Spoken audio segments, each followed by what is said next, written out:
welcome Professor Shell.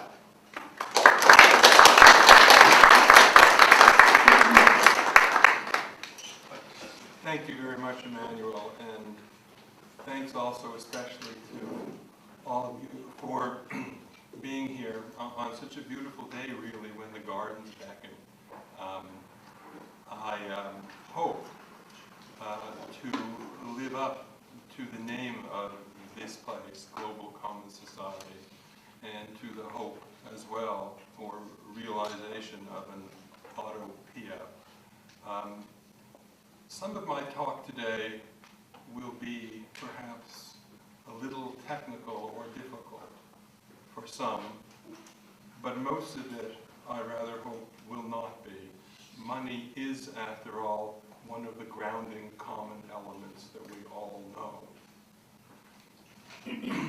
Once upon a time, really, and in reality, both East and West, there occurred a historically momentous change, monetarily speaking, involving two semantically related substances. The first substance was electrum, a combination of gold and silver. The second substance was electricity. Between the electrum money of ancient Lydia, or ancient China, and the electric money of contemporary America, or contemporary China, and now the world, there occurred a historically momentous change. The exchange value of the earliest coins derived wholly from the material substance, electrum, of the ingots of which the coins were made, and not at all from any inscription stamped into those ingots. The eventual development of coins, properly speaking, coins whose political authorized inscriptions were inadequate to the weights and purities of the ingots into which they were stamped, precipitated awareness for the first time of quandaries or puzzles about the relationship between face value or intellectual currency and substantial value or material currency. This difference between inscription or writing, literature, and things about which the writing was made and into which it is written grew greater with the introduction of paper monies relatively recently. Paper, the material substance on which the inscriptions were printed, was supposed to make no difference in exchange. And metal, or electrum, the material substance to which the inscriptions referred, was connected with those inscriptions in increasingly abstract ways.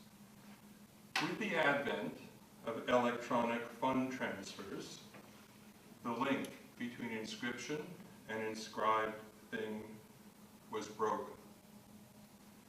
The matter of electric money does not matter. Well, so we say. But what this means in the cultural and monetary realms is not all that often considered. So today, in the next 40 minutes or so, hopefully less, I want to consider two aspects of that meaning. Part one of my talk, by far the longer, considers the question of the one and the many, of monetary union itself, in linguistic and literary, as well as psycho-social and political terms. Part two, which I will tack on as a sort of joke, raises an old-fashioned question about counterfeiting in the modern age. And so, if you will, I will begin again, this time with the question of the one and the many. I will try to be brief. Money speaks, in a language all nations understand, wrote the novelist Aphra Behn in her play The Rover, 17th century. Her statement is attractive insofar as it seems to go beyond saying all human beings alike are venal or greedy for money. It suggests, her statement, that money talk, whatever that is, might be a solution to problems of translingual and international communication. Behn's statement gains this attractiveness, as I've called it, only by passing over issues of elementary importance. After all, perhaps not all nations have money, or had money. Maybe the monetary systems of nations vary from people to people in the same way that languages vary. A 19th century American, Alexander Del Mar, founder of the Internal Revenue Service and the Bureau of Statistics in the United States, wrote in regard to this the following. I may have a reference to this later on as well. This is a complex sentence. I will read it slowly. I'm also speaking quite slowly because I find some of these ideas a little difficult. Just as in an historical labyrinth, the grammatical structure of a language is a much safer guide than the mere similarity of letters or sounds, so is the structure of a monetary system as compared with mere types of coins or monies. If that is so, if money systems do vary in that way too, then the language that bends money speaks comprehensively to all nations may not provide a lingua franca. Alternatively, therefore, one might ask the question, is money the only universal language? In Christian terms, this might mean, is money a kind of Pentecostal glossolalia, speaking in tongues? In 19th century America, I would say, such questions had already been posed in terms of what Americans and Native Americans called wampum. Thus, one thinker, Gilbert Parker, in 1893, said that the main trade languages of the world mediated among the many spoken different languages in the same way that wampum was a linguistic as well as economic medium. One Canadian theorist, I'm Canadian, so whereas most people don't refer to Canada, which has about the same population as South Korea, I do from time to time. One Canadian theorist of the year 1900 writes about the strange old hymns that were written in Chinook, a strange trading language made up of French, English, Spanish, and Indian, arranged by the Hudson's Bay Company, which, he said, was like a wampum belt, a common tongue, this money was, for the tribes and peoples not speaking any language but their own individual incomprehensible ones.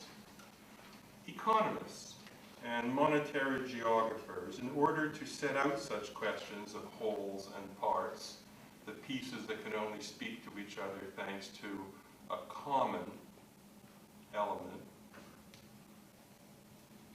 geographers, as I say,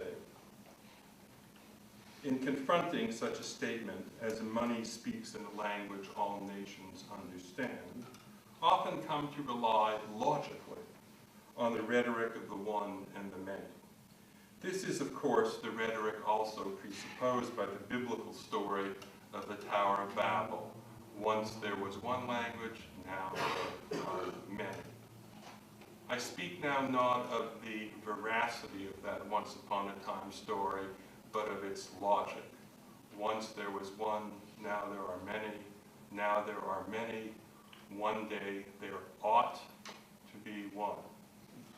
Frequently, political economists even refer to a curt statement by the liberal thinker John Stuart Mill in his long influential book, Principles of Political Economy, with some of their applications to social philosophy, written in 1848. Mill writes that the existence of a multiplicity of national monies, which situation he bemoans in the world, he would prefer one currency, is a barbarism. Having many monies is a barbarism.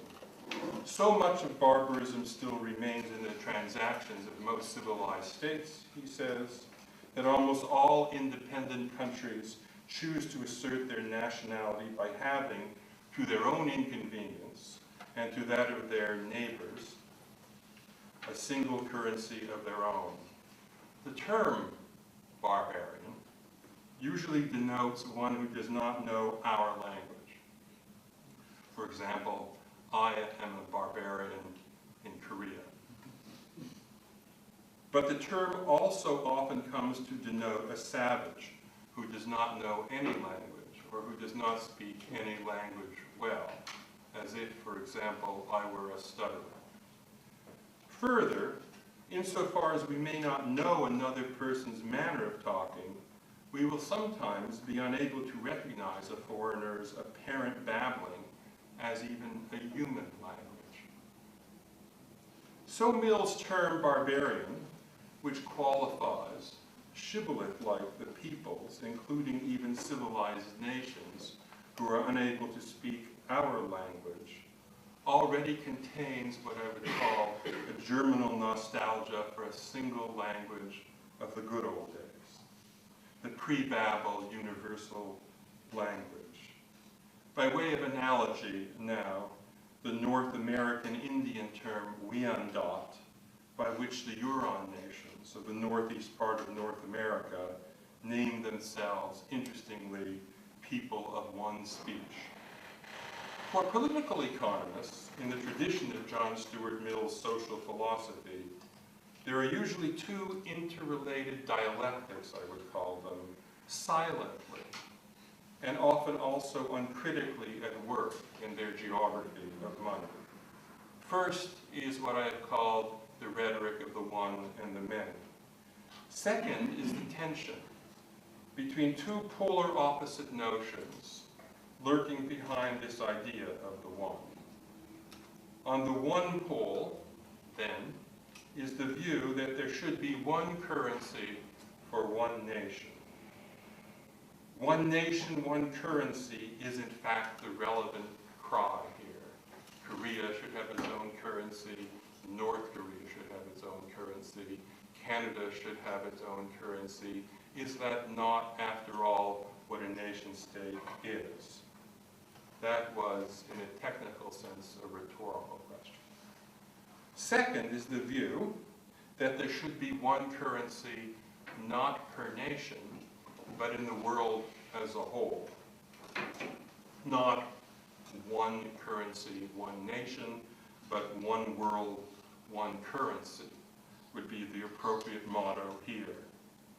Now, this hypothesis of one currency, whether global or national, impossible or inevitable, supposes two apparently different political ends or purposes.